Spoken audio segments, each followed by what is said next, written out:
Hello again, my name's Gabe Zalna. You know, I posted MVI 4634. The war in Afghanistan is officially over with a big exclamation mark.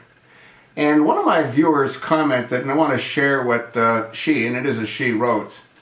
And in the video that I put up on the YouTube, I said that the women are going to be wearing burqas, and I also talked about their vaginal area is going to be modified to reflect the rectum to give added pleasure to their husband. Well, this viewer added a couple of other points that I thought were worth mentioning. She went on to say, do not forget that Sharia allows us to be raped, be killed, sold, and best of all, no education, no driving, no voting, no swimming, no privacy online. All we have won in rights will be erased. Well, I could add a few other little words there as well. Not only can they be killed, sold, and best of all education, they can also be beaten. They can be bartered. They can be traded. They're no different than cattle. You can do the same thing with your cattle as you can with women. So, again, all you women that voted for the chosen one, when some of these events, or all of these events occur, you'll know who to thank. You should thank yourselves, because you're the ones that did it. Now, in all fairness, I don't really believe it would have mattered, because I believe that Obama was not ever elected. I believe Barack Hussein, insane Obama, was selected. And it all goes back to King Abdullah of Saudi Arabia. Eventually, I think everyone will become aware of that. You know what really frustrates me is that I've posted close to 7,000 videos. That's a lot of videos. And I've only got around, I don't know, 2,840 viewers. My 2-year anniversary comes up on the 14th of January 2015. My 2-year anniversary of posting. Well, that's really not true because I started about a year earlier under Gabe Zalna. So I'm really going on 3 years. And you sort of wonder, what's wrong with so many American people that are so clueless? Next time in your grocery store, turn to the person beside you. Ask them if they know who Joe Biden is. Ask them if they know who Barack Obama is. Ask them if they know who Al Sharpton is. Ask them if they know who any of the key players in our government are. What you're going to hear is going to surprise you. No different than it surprises me that I have so few subscribers. I've given a lot of myself to trying to help to educate the American people, to prepare them for what's ahead. And so few have a clue. It really is frustrating. I've got to sort of make some hard decisions. Is my effort and my commitment worth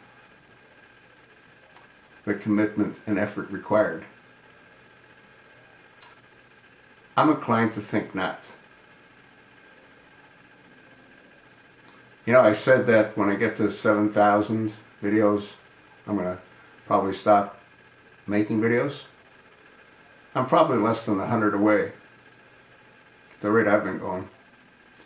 I don't know if you noticed, but I've put up about 10 or 15 videos a day, consistently, for a period of time. We'll see. The frustration that I have is obvious. But it's also difficult for me to walk away And the reason that is there's so much going on. And I think it's all percolating to the point where something has to happen. No different than Mount Vesuvius. You know, it builds up pressure, builds up pressure, builds up pressure, and eventually it let go. And Pompeii disappeared. Is America like Pompeii? Might it also disappear as soon as the pressures are too great to contain everything that needs to be contained? I don't know. What I am absolutely convinced of is something is going to happen. You've got ISIS or al-Qaeda threatening to blow up our airplanes. You've got al-Qaeda or ISIS, which is one and the same. They just changed the bullshit name because Obama said that al-Qaeda was defeated. They're on the run. They've been decimated in his own mind. But he knows they haven't been. How does he know? Well, who's he been supporting for the last 6 years? The enemies of America.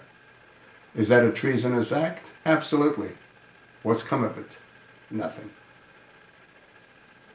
Boyd Bergdahl, what's going to happen to him? Nothing. The Pentagon's already prepared us for that by telling us that there have been over 20,000 deserters since the war began in Iraq and Afghanistan. But I don't believe any of those were on the field of battle. I believe that the majority of those were people that came back to the United States and then refused to go back and put their lives on the line because they saw their friends get blown apart for no reason. You can't justify one human life for any benefits that were derived in either Iraq or Afghanistan, because no benefits were derived. They don't have democracy. We don't have democracy. Obama wasn't elected. He was selected. Who's being primed to be selected again, if there ever is another election? Jeb Bush. He's not going to be elected if he ends up being president. He will have been selected. The whole thing is sickening. Anyway, I'm sort of rambling. I expect I'll continue posting until the new year. And then we'll see. You know, we'll see. I don't feel that the effort that I have to exert provides any kind of return that I'd expect to see. I know I have a number of loyal followers, and I appreciate their continued viewing and their continued commenting as often as they do. But when it all comes down to it, 2,835 subscribers, not worth it. The reality is that I derive zero revenue from any of this. The benefit that I would derive is knowing that what I'm doing is being appreciated by a much larger cross-section of the population. But that hasn't happened, and it doesn't appear that it's going to happen. So, like I said, we'll see. In the meantime, I will continue posting at least until through New Year's, based on what I believe the viewers that I do have might enjoy hearing about it. I also want to take this opportunity to wish everyone a Happy New Year. How happy can New Year be based on the state of our country? I know he's having a good time. That jackass in Hawaii with his transsexual, they're having a good time. And they're laughing their asses off, as they should, considering what they've done to this country, the lifestyle that they're allowed to live, and at the same time, they continue to further divide the blacks against the whites, the rich against the poor. Obama's done that since day one. That's part of what I believe he meant when he said he's going to transform America. That's just part of it. The other part of it is Sharia law. We'll see, won't we?